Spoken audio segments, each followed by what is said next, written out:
नलिता पिता इच्छा नानी आमर रसुण छेचा छेची करदेला इठी एटा हला नलिता पिता नलिता पत्र सुखा होइकरी रहिबो तापर पिता हो तापर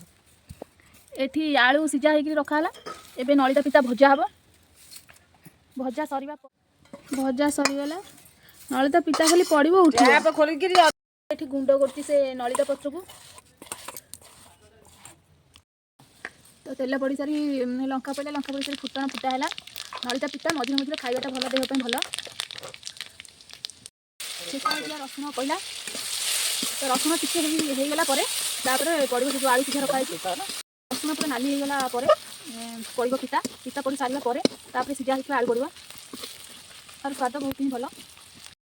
पत्र जो भजा हो गुंड हो रही है से पड़ा सीझा आलू पड़ा तापर किसी समय गोड़ा हम 2-3 मिनट तापर ओल्हा तो आमर ए रेडी हो गला नलिता पिता रेसिपी तो आपण मैंने चाहिए घरे बनई खाइबे तार स्वाद बहुत ही भल जे खाई से जानी तो आपण मैंने निश्चिंत ट्राए करूँ के लंका गुंड मरा है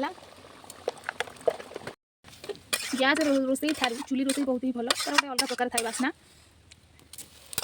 तो ये ओल्हा इच्छा नानी आमर कह चाखी कह केमती लगुच